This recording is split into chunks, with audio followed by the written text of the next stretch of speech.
The following program may contain coarse language, violence, nudity, mature subject matter, or scenes which may not be suitable for all viewers. Viewer discretion is advised.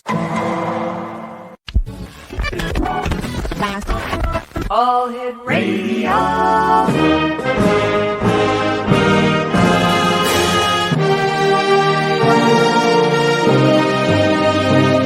Welcome to the X Zone, a place where fact is fiction and fiction is reality. Now, here's your host, Rob McConnell.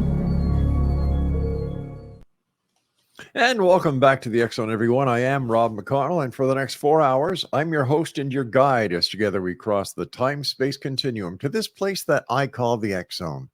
It's a place where people dare to believe and dare to be heard. It's a place where fact is fiction and fiction is reality.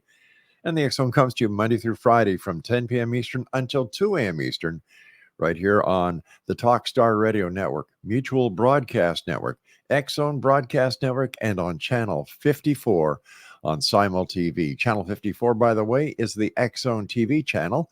And to subscribe to the X Zone TV channel and Simul TV, visit www.simultv.com.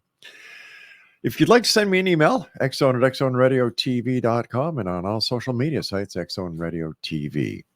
My first guest tonight is a gentleman we've had the pleasure of having on the show before. He used to have his own show here on the X Zone Broadcast Network. And my very special guest this hour is Dr. Gibbs Williams. And Dr. Gibbs, welcome back to the X Zone, and it's great having you back with us. Thanks for re-inviting me, Rob. Gibbs, for the listeners who may not, and viewers who may not have had the opportunity of listening to your show, which is still available at www.xzbn.net, tell them a little bit about yourself. I am old, but feel very young. I'm a practicing psychoanalyst in New York City for the last 55 years, which is hard to believe, but it is. I'm also an author, many articles and a few books, a loving grandfather, good husband, and I build model ships, and I paint a little bit, and I play synthesizer. Wow. Is that one of your ships we see behind you? Yes, actually it is. Beautiful work, Gibbs. Gibbs, what's it like being a psychoanalyst in today's society? Well, that's a good question. I feel blessed that after 35 years of struggling as to what to be, I kept my sensitivities, decided I would not be a lawyer like my father wanted me to be, which would have been a disaster.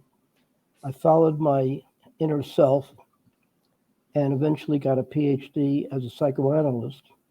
And relative to today, I do well in terms of the patient load that I have, but my impression is that psychoanalysis as a methodology for treating mental illness is not exactly valued very highly. Freud, for example, is, I think, more considered a dead white male of years ago who discovered psychoanalysis by himself as a patient to himself.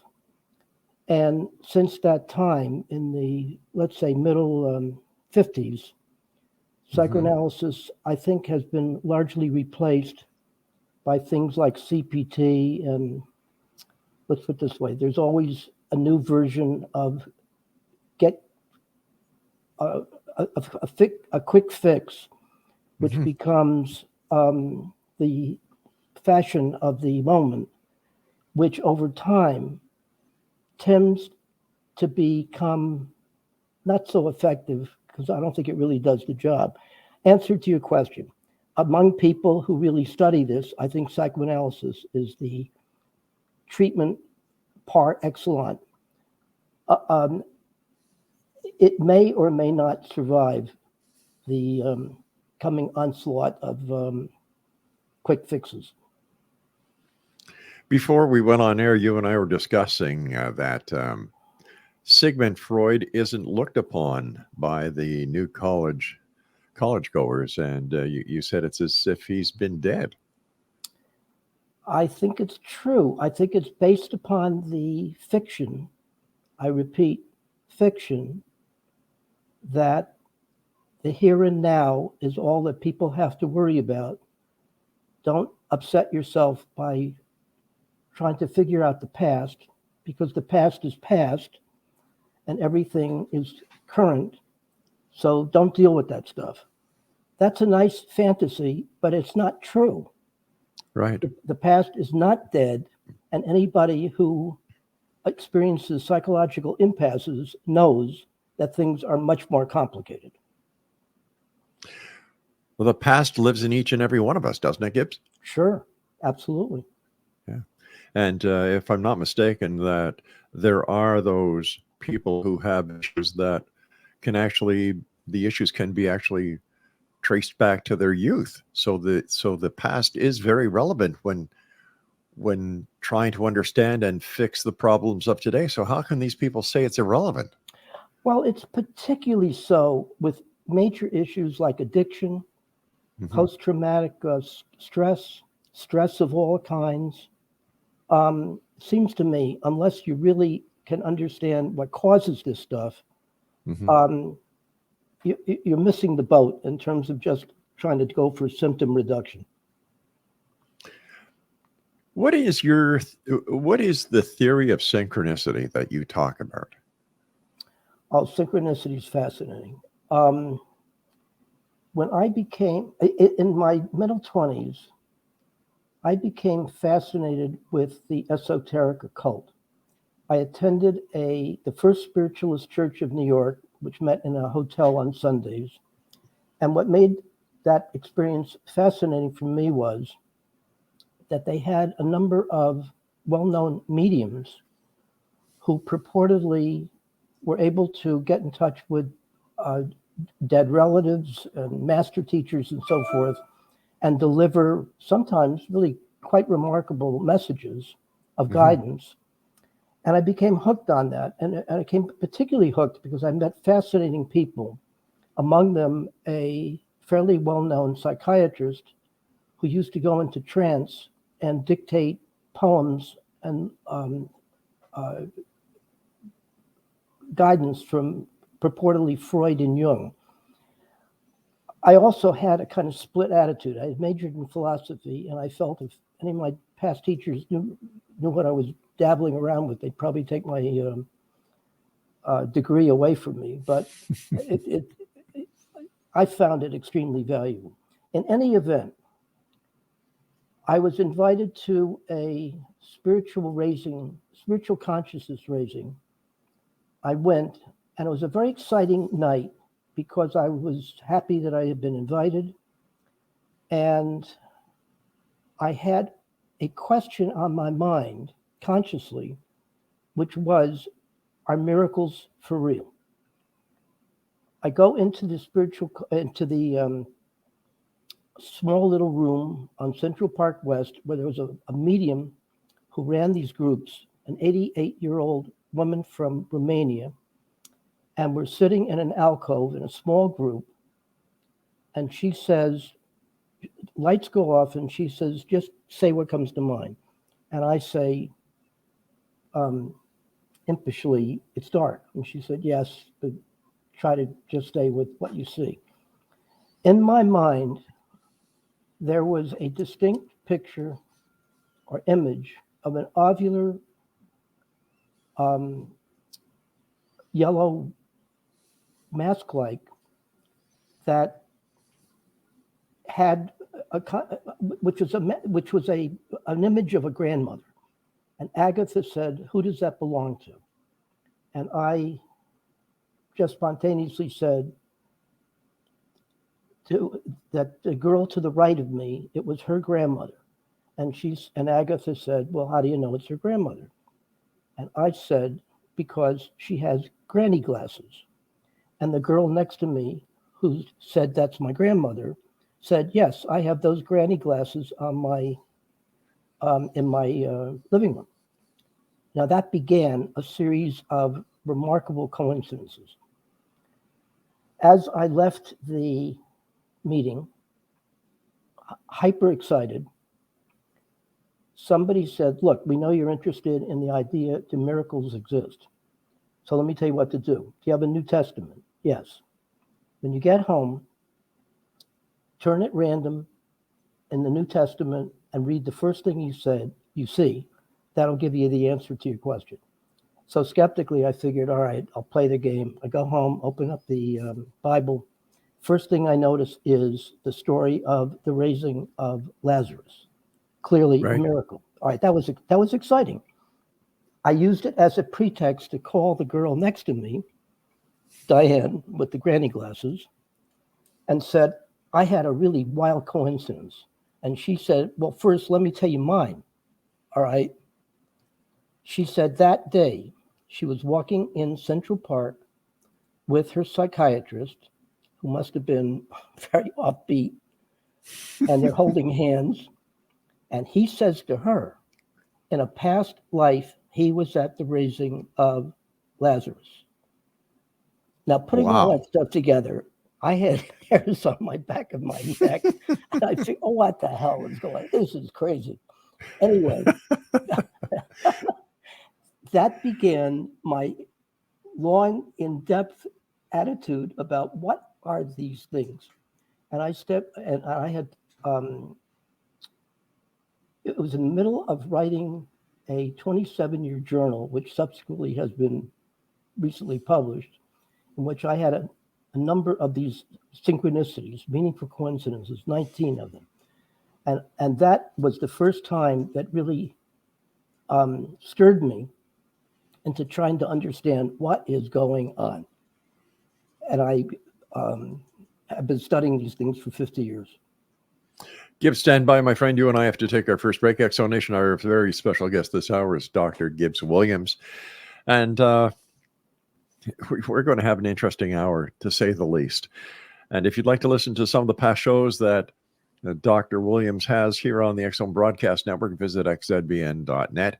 And we'll both be back on the other side of this very short break as the X Zone continues live and around the world from our broadcast center here in St. Catharines, Ontario, Canada. I'm Rob McConnell. Don't go away.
And welcome back, everyone. Dr. Gibbs Williams is my special guest, www.gibbsonline.com. Gibbs, we're talking about the theory of synchronicity. Now, is there a difference between a synchronicity and a coincidence? Yes. The difference between a synchronicity and a coincidence is the special meaning that the coincider attributes to the coincidence. Can you give us an example? Yes.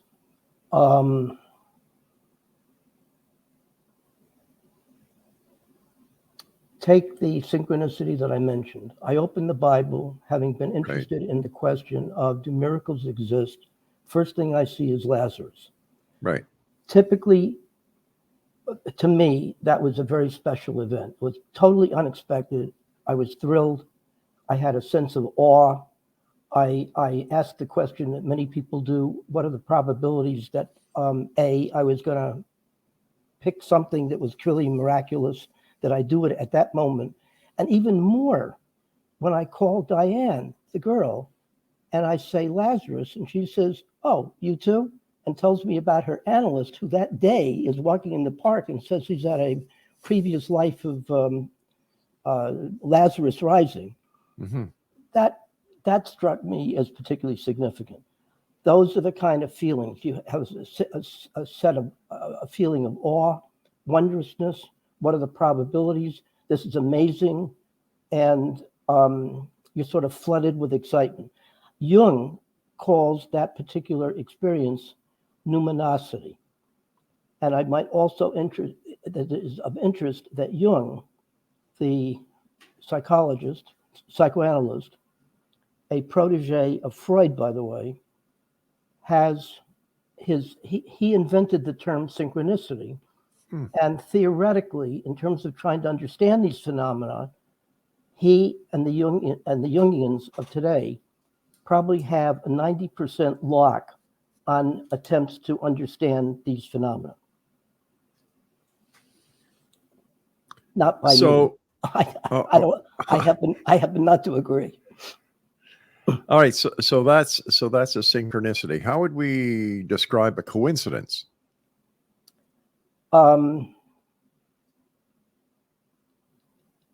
Think of an animal. And Okay. I'm going to tell you what your animal is. It's a camel. What were you thinking? Dog. Fine. If you had happened to said dog, that would be a coincidence. Gotcha.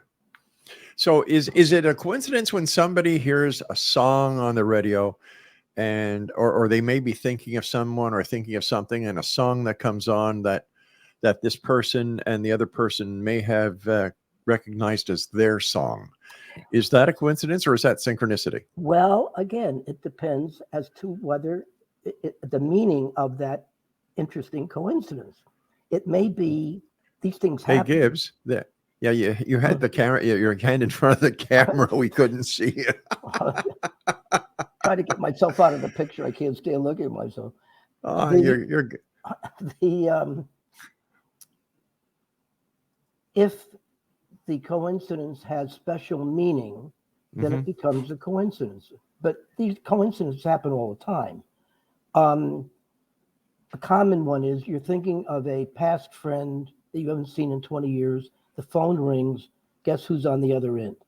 Now, past friend from 20 years. Now, that may or may not be a synchronicity, because people tend to have common feelings about people they've seen and so forth. It may or may not have that special flavor. If it does, then it's a synchronicity. A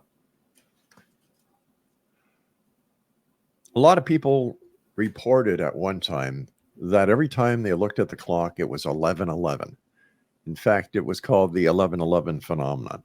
How would you, as a psychoanalyst, describe that people throughout the United States, Canada, Great Britain, Australia, for some unknown reason, would look at the clock and the number 11:11 was predominant? It's a good question, and it's not just 11:11. It could be anything. 1-1, Really? 1-2-3, 2-9-6. It really doesn't matter. I think the basic answer is psychologically, it's due to heightened attention. For example, a patient of mine comes in, he got interested in going to the Trotters. Every night, he would go 50 miles to the latest Trotter and bet. I said, "How did you do?" He took out a long list of winners. He was extremely pleased with himself.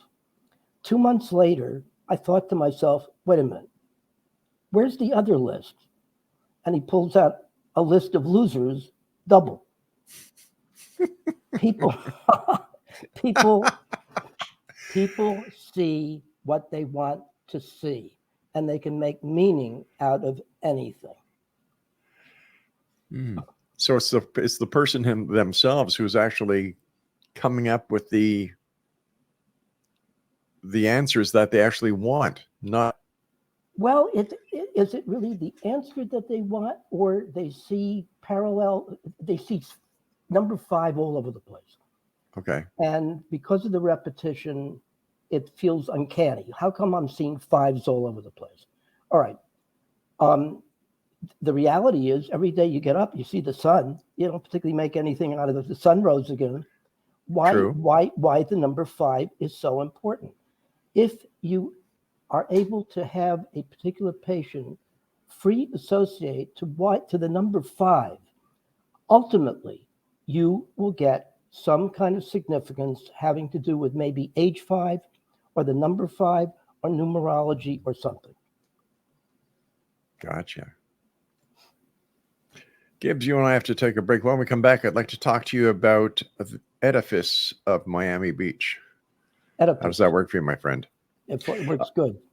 All right, Exonation, our guest this hour is Dr. Gibbs Williams. His website is gibbsonline.com, and you can listen to some of Dr. Gibbs's last shows here on the Exxon Broadcast Network by going to www.xzbn.net, and we'll both be back after this very short pause. Whatever you do, don't go away.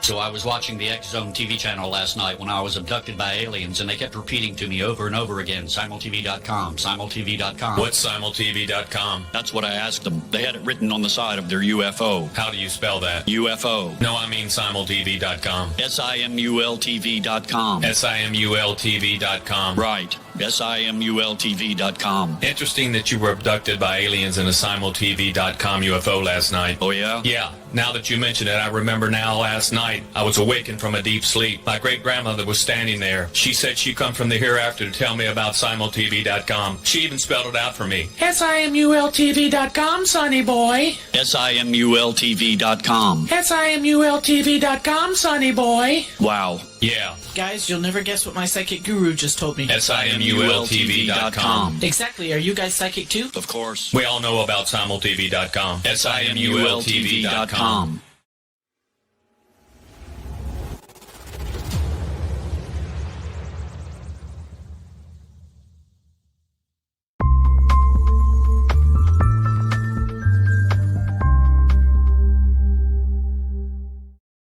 And welcome back, everyone. My very special guest is Dr. Gibbs Williams.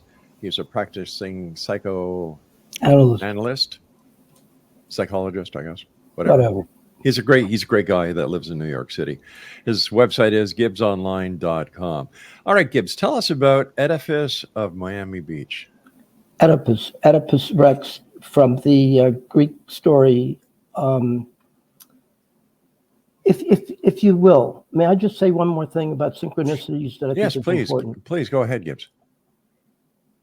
As I said, Jung has a lot on the basic theories surrounding synchronicities. Mm-hmm. I am one of the extremely few people who challenge his particular theory. He got me angry when he said, with respect to these phenomena, a rational explanation of them is virtually impossible. Having majored in philosophy, I figured that's not right. That's grandiose. So I spent years on trying to refute his particular arguments, and I think I did a good job. Let me explain what the nub of what I did consists of.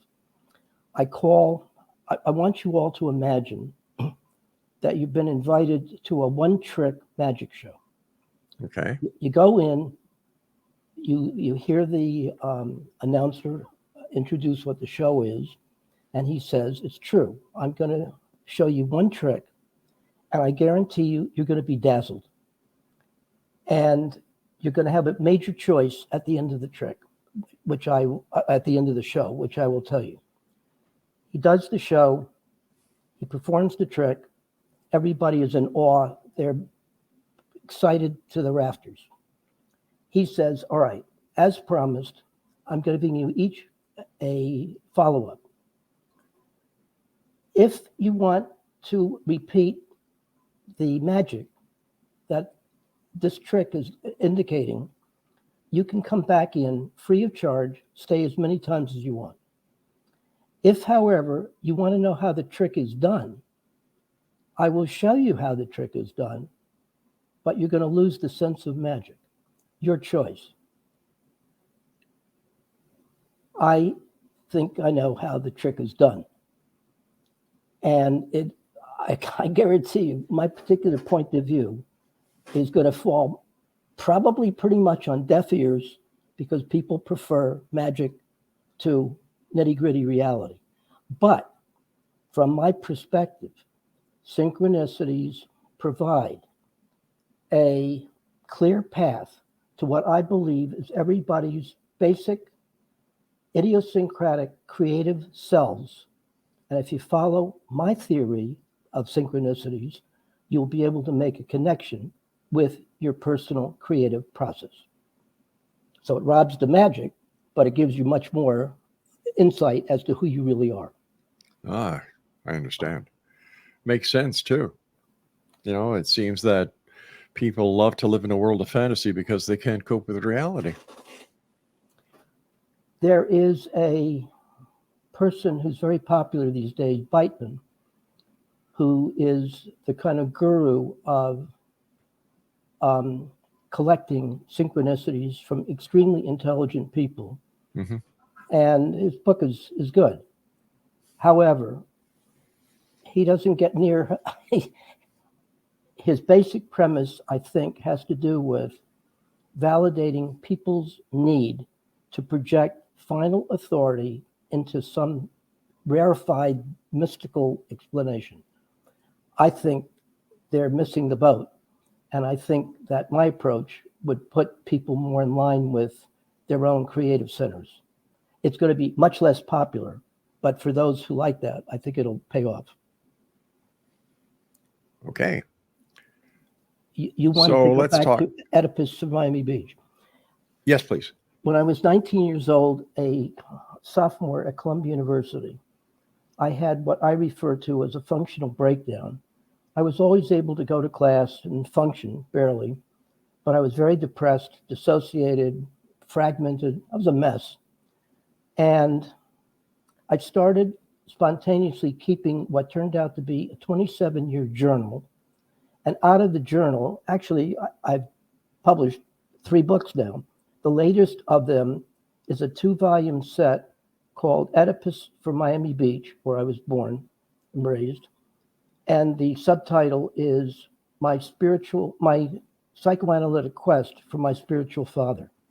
And the second half dovetails, explains in great depth, 8 of the 11 years that I spent in rigorous psychoanalysis, almost session by session, giving people, I hope, a very clear sense of what really goes on in effective psychoanalysis. What do you do? How do you do it? And of course, everybody's analysis is their own, but this was mine. And I think it's highly original. And I feel exceedingly good that I was able to persist in doing it. Why would a person need to go to a psychoanalyst?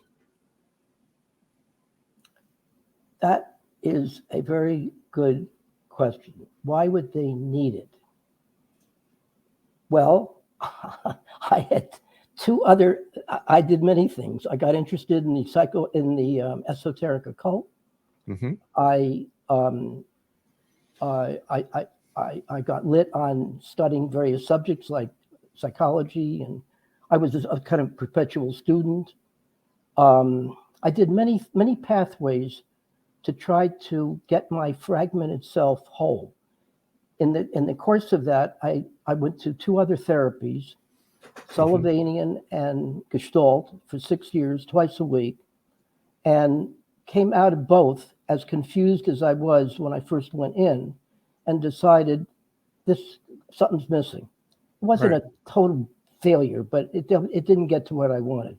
I was reading Freud at the time, and Freud made sense to me, and I figured, you know something, I got to do this right. I have to find myself an effective psychoanalyst.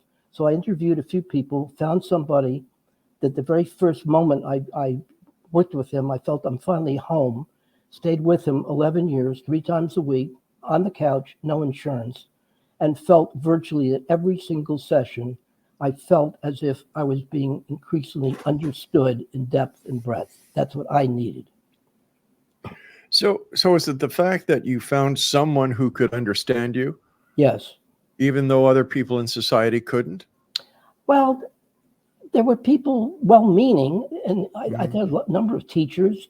I think I read extensively, still do. Many people had pieces of understanding, but nobody was able, as one human being, for me to experience day to day that in his presence, I felt he was always addressing me as a total person, and I felt an enormous alliance with him, no criticism, always reinforcing the best of me. I felt like a rose unfolding. Would you say that in some cases a psychoanalyst is like a parent or a big brother to the patient?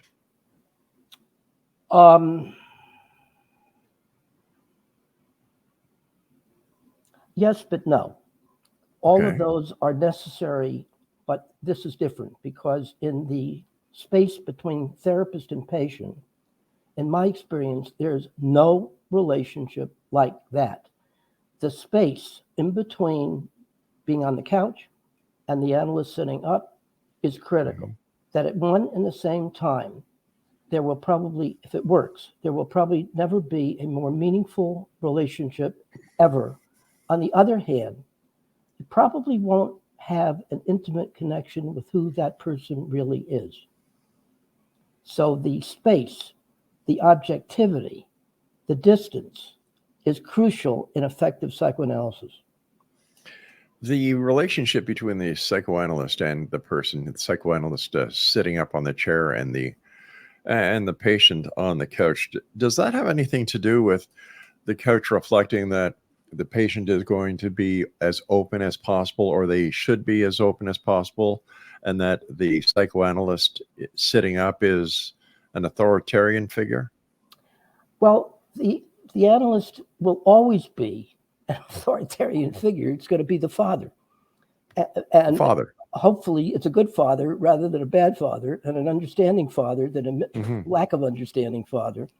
Right. And the key to success, I think, is for each patient to learn how for themselves to answer the very big question of life, which is, who is my final authority? It's always the person. And it may take years to get to that point where you accept it. I'm having a bit of a problem understanding why somebody would not understand that, because we are responsible for what we do. Any decisions that we make by our own, on our own.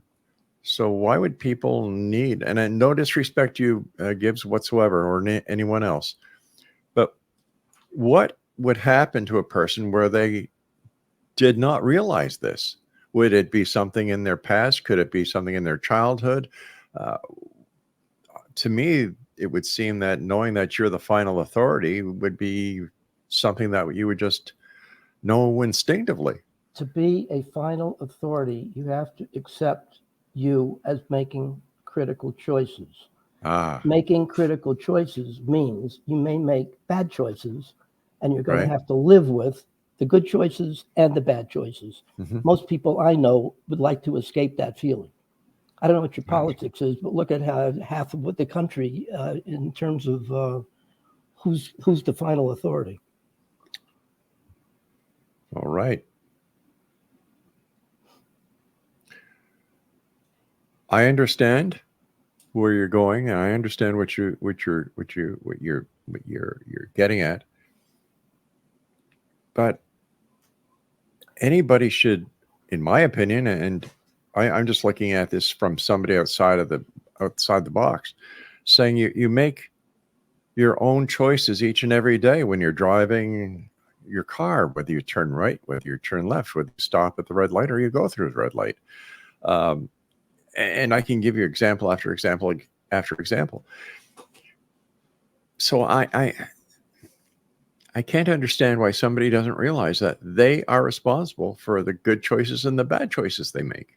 People I work with, although they do exactly what you're saying, you can't be alive and not make choices. Right. You would be surprised as to how many people are shocked when they discover that they are indeed making choices and not just reacting to whatever's happened. Wow. It's an interesting job you've got, my friend. Oh, I love it. I've learned something every day. I feel blessed that I was sensible enough to get myself involved in this stuff. It's really remarkable. When we come back, Gibbs, I'd like to talk to you about stress in the 21st century, especially before COVID, during COVID, and of course after COVID. Exonation, Gibbs Williams is my special guest, Dr. Gibbs Williams, and his website is gibbsonline.com. And Gibbs and I will be back as we wrap up this hour here in the X Zone with yours truly, Rob McConnell, from our broadcast center and studios in St. Catharines, Ontario, Canada. If you'd like to send me an email, xzone@xzoneradiotv.com, and on all social media sites, X Zone Radio TV. Don't go away. We'll be right back.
And we're back. Thank you for joining us tonight here in the X Zone. My guest this hour is Dr.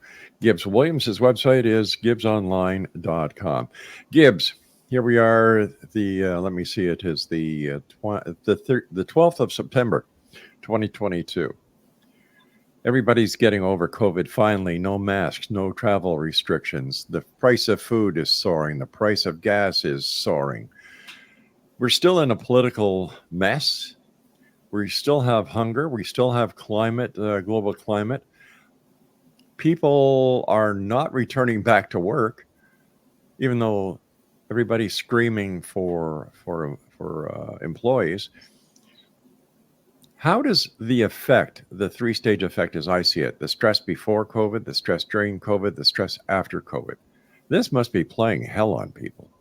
And how can you as a psychoanalyst help? If you will download my book on Amazon called attitudeshifting.com, if you can afford $5, and if it doesn't work, send it to me. I will refund the money. It's really a primer for first responders helping either themselves and or others effectively master core feelings such as anxiety, depression, stress, and frustration tolerance. From my vantage point, I see where you're going with that threefold idea of stress. However, from my vantage point, stress is stress, irrespective of whether it happens before, during, or after. All right, Okay. the key is, what do you do with it? Right. I found a way of coping with stress, all those four things, that if you apply this, and you do simple exercise, here, the key to success in managing these negative feelings is learning how to tolerate increasing dosages of each and all of these feelings. The problem that people tend to have, let's concentrate on stress or frustration intolerance. If asked, what's your attitude to stress? Most people will say, I'm stressed. I'm stressed by stress. I'm anxious about being anxious. Depression depresses me, and so forth. The key to success is forget all that. You'll never, ever be able to not experience these normal feelings. Every mother with a newborn understands that her baby has all four of these things from time to time: anxiety, frustration, and so forth. So what does a mother do? The baby doesn't understand words, so what does a good mother do? She learns essentially how to comfort the baby, pick the baby up, feed it, change the diapers, let it cry, and so forth. If she can tune into what the baby needs, the baby will learn how to gradually tolerate increasing dosages of stress. Now, another principle which is critical is, go back to psychoanalysis again. Essentially, people are stuck at various places and they try whatever they can to get unstuck. They go to a professional with the hope that the professional is going to be able to help them get unstuck. All right, essentially, what they need to be able to do is to understand their attitude to why they can't get out of their stuckness.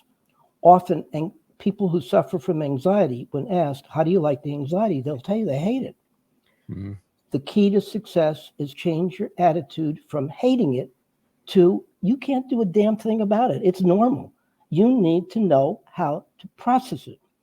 There are relatively simple exercises which help people learn how to tolerate increasing dosages of frustration, period.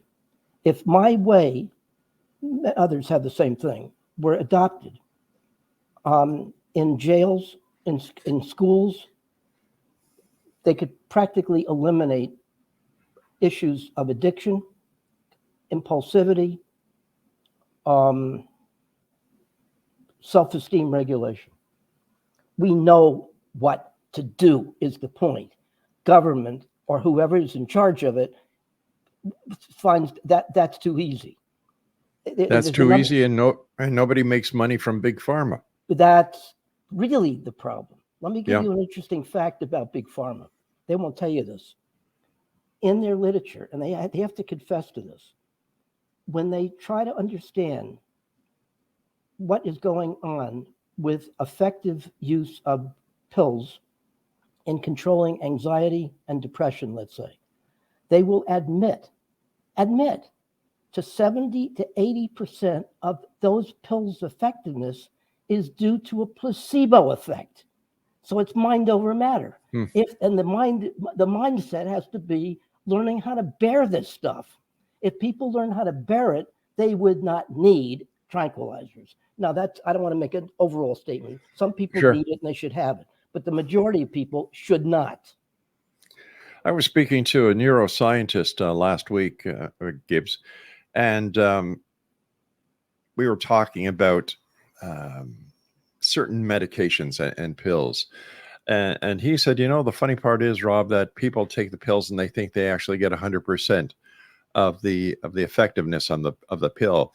But what they're not told is that the body itself actually processes most of the effectiveness of the pill, and they're getting a very minimal percentage of the pill that actually does any work because of the liver. Is that what he said, Craig?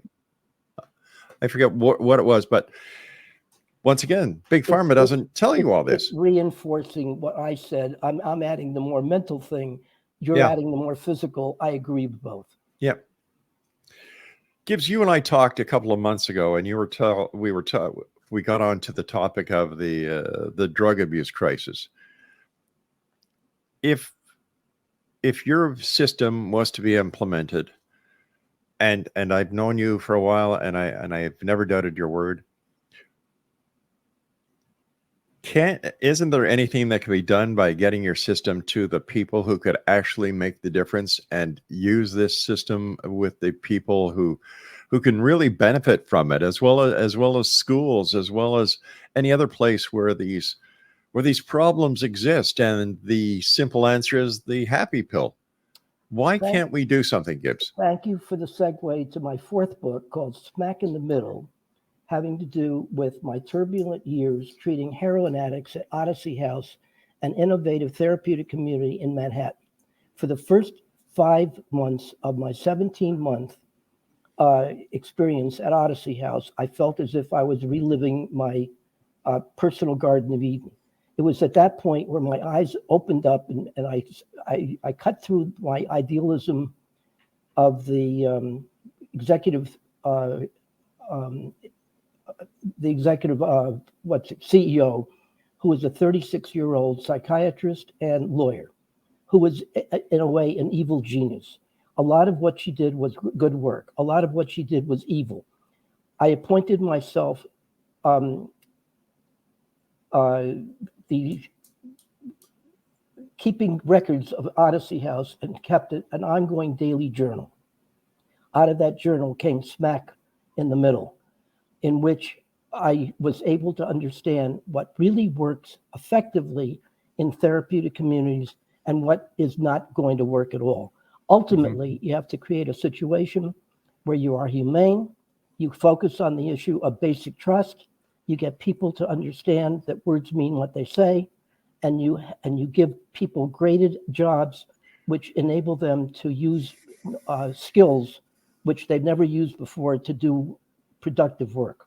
That's essentially what happens. It works. Again, we know exactly what to do. It's the damn government that will not fund the money to do it. Is it a matter? Is it possible that the government is afraid to lose control if all these people are taken care of and they don't need help because they've learned how to help themselves, and they're feeling good about their life and everything is going in a positive fashion where they don't need the government support, the government sympathy, and the government apathy? Well, whether it is the Democrats or the Republicans, do you think it makes sense to house mainly Black and Hispanic people who have an ounce of marijuana for 25 years and warehouse them? That doesn't make any damn sense. As a former police officer, I agree with you 100%. It makes no sense. And it's expensive, and it's self-defeating because it doesn't work. No, it doesn't. Hey, Gibbs, I'm just looking at the clock here, my friend. You and I have to say so long for this edition. Gibbs, it's always a pleasure talking to you. I thank you for the work that you do, and I hope that we have the pleasure of speaking to you again soon, my friend. Thank you very much, Rob. I appreciate it. Gibbs, take care of yourself. Be safe out there, my friend. Okay, Exonation, Dr. Gibbs Williams has been my guest this hour. And if you'd like to listen to some of the shows that Gibbs did here on our network, XZBN, visit www.xzbn.net. And to visit Gibbs's website, gibbsonline.com. It's so refreshing to speak to people who actually want to make a positive difference and who are not afraid to speak their minds, because when one speaks their mind, they speak with their heart. I'll be back on the top of the hour as the X Zone continues with yours truly, Rob McConnell, from our broadcast center and studios right here in St. Catharines, Ontario, Canada.